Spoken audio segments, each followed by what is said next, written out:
Resumo da novela O Rico e Lázaro do dia 30 de julho. Inscreva-se no canal e deixe o seu like para apoiar o canal. Nanu questiona o marido por dizer coisas tão cruéis.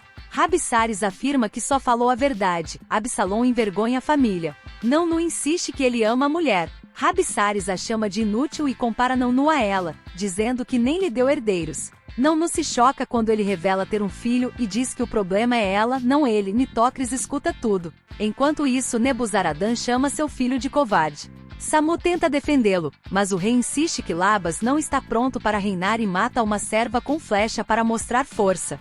Samu se culpa e Nebuzaradan a responsabiliza. Beroso opina que o erro foi confiar a educação de Labas às penais e afirma que se fosse ele o tutor, isso não teria acontecido.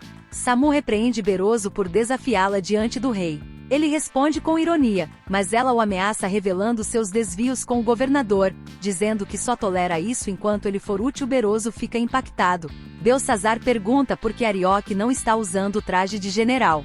Oziel explica que ele foi expulso por Nebuzaradan após enfrentá-lo por causa da morte de Evil e Amitis. Arioque agora comanda a Casa da Lua. Belsazar vê nisso uma chance de aliança, pois precisam de toda ajuda possível para se comunicar com seus pais no palácio. Larsa diz a Beroso que 3 escravos morreram na obra, e faz tempo que não chegam novos. Beroso está distraído. Larsa pergunta se algo o preocupa. Ele responde que Samu Hamat o abandonou depois que chegou ao poder. Larsa insinua que ela tem segredos e diz que Zabaia viu Samu e Rabissares juntos no quarto dela, mesmo casada com Nebuzaradan. Beroso quer saber mais, mesmo sem provas, e ri com a revelação. Zadok inicia o casamento de Absalom e Dana. Todos assistem felizes. O casal troca votos e se beijam.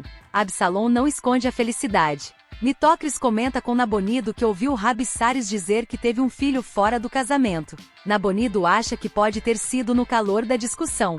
Beroso chega irritado, dizendo que Samu o humilhou e mandou executar uma serva por algo sem importância. Ele reclama da interferência dela no templo. Nitocris diz que ele errou ao apoiar a rainha. Beroso admite que se omitiu. Ela afirma que ainda há tempo para a justiça. Beroso revela um boato. Samu se deitou com Rabissares quando já era esposa de Nebuzaradan. Nitocris se espanta, mas lembra do que ouviu. Nabonido pergunta se Labas Marduk pode ser fruto dessa traição. Beroso acha que sim, e que isso tiraria o herdeiro do trono. Nitocris se anima, pois isso daria o trono a Belsazar. Eles concluem que precisam de provas. Nitocris sugere Darice, serva da rainha. Beroso diz que irá plantar a dúvida nela. Nitocris agradece a chance de vingança. Nabonido diz, se for verdade, a rainha está perdida. Samu repreende Darice por não encontrar a criança e a chama de inútil. Diz que ela deve ter desistido logo no corredor. Darice tenta se defender, mas Samu a expulsa do quarto, arrependida por tê-la trazido de volta. As penais chega, e Samu ordena que ele procure Labas Marduk e só volte com o príncipe. Ebed nota que Nanu está triste. Ela confessa que não consegue ter filhos e sente que o marido está decepcionado. Suspeita que ele tenha uma amante e até um filho com outra. Ebed aconselha calma e diálogo. Ele pergunta sobre o casamento, e Nanu diz que foi uma confusão, então começa a contar. Fassur se apresenta e diz que vive apenas pelas palavras do Senhor. Afirma que vive em tempos sombrios e critica homens que se deixam levar por mulheres impuras, até casando com elas. Ebed elogia a atitude de Absalom, dizendo que só alguém com amor verdadeiro agiria assim. A rainha de Judá lamenta a vergonha da moça. Nanu concorda que foi humilhante. A rainha pede a Nanu que entregue um recado a uma amiga, mas Ebed pede que ela não se envolva. A rainha insiste, ela não pode continuar vendo isso e se calar. Lia e Naomi encontram as crianças escondidas. Naomi pergunta por que não estão na aula. Ainoam pede que não briguem com eles. Davi diz que ajudaram um amigo. Aaron explica que Labas precisava se esconder. Ele sai debaixo da cama e pede desculpas. Ainoam revela que o pai queria forçá-lo a matar uma serva. Darice chora no corredor e Beroso se aproxima. Ela diz que foi só o mau humor da rainha. Beroso diz que lidar com Samu não deve ser fácil. Darice a defende, dizendo que mesmo sendo rígida, ela ajudou muito, até quando a forçou a se casar com Zabaia. Confessa que sente falta dele mesmo sendo bruto. Beroso então diz que Samu não tentou salvá-lo, ao contrário, foi ela quem o denunciou. Darice fica em choque e sai arrasada.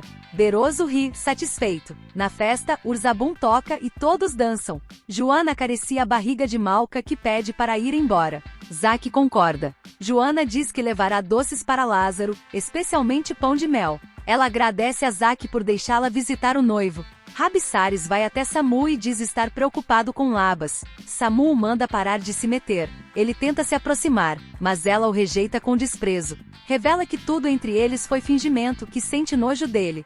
Rabissares insiste que Labas é seu filho. Samu nega e o expulsa do quarto, dizendo que ele é apenas chefe da guarda, mas ela é a rainha. Belsazar cumprimenta Arioque.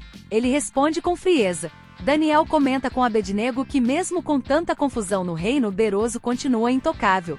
Diz que desconfia que ele ainda comete falcatruas. Abednego pergunta se ele contou isso a alguém. Daniel diz que comentou com uma autoridade sobre o desvio de ouro, mas o assunto foi ignorado. Por segurança, não falou da desconfiança. Abednego pergunta se o governador está acobertando. Daniel responde que tudo é possível e que mais cedo ou mais tarde Beroso será desmascarado. Naomi diz que entende os motivos de Labas. Lia lamenta a situação e diz que não poderão escondê-lo por muito tempo.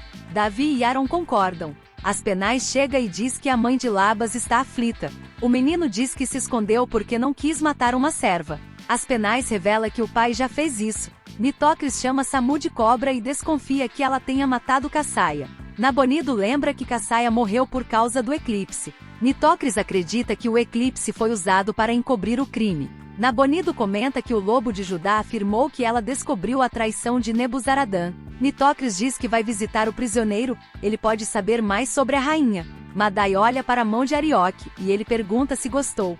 Madai admite. Belsazar conta a Arioque que sobreviveu a uma tentativa de assassinato. Shag diz que o rei quer acabar com os herdeiros de Nabucodonosor. Belsazar pede ajuda para tirá-lo do trono. Arioque diz que não é mais guerreiro, mas admite que Nebuzaradã é um traidor. Belsazar insiste. Mesmo aleijado, Arioque ainda é respeitado. Shag se espanta com o que ele fala. Zack pede que Malca descanse. Ela diz estar feliz por ele aceitar o casamento do irmão. Zack deseja que eles deixem o passado para trás, assim como ele e Malca fizeram. Diz que logo terá o maior presente, seu filho. Beija sua barriga e sai. Darice pergunta a Rabissares sobre Zabaia. Diz saber que ele recebia ouro para permitir a cerveja. Quer saber quem o denunciou. Rabi diz que não sabe, só obedeceu ordens. Acha que Samu não ajudou em nada. Conta que ela levou a última refeição de Zabaia, dizendo que foi a pedido de Darice, e no dia seguinte ele ficou mudo como enfeitiçado. Darice chora, dizendo que foi enganada. Rabissares afirma que Samu a usou, como fez com ele também. Diz que Labas é seu filho. Darice revela que o filho de Samu nasceu morto e ela mandou trocar por outro bebê. Rabi fica em choque. Nitocris entra na cela e avisa Lázaro, lobo de Judá, que eles precisam conversar. Deixe o seu comentário de qual cidade você está assistindo esse vídeo, e ative o sininho para receber notificações dos próximos vídeos. Obrigado!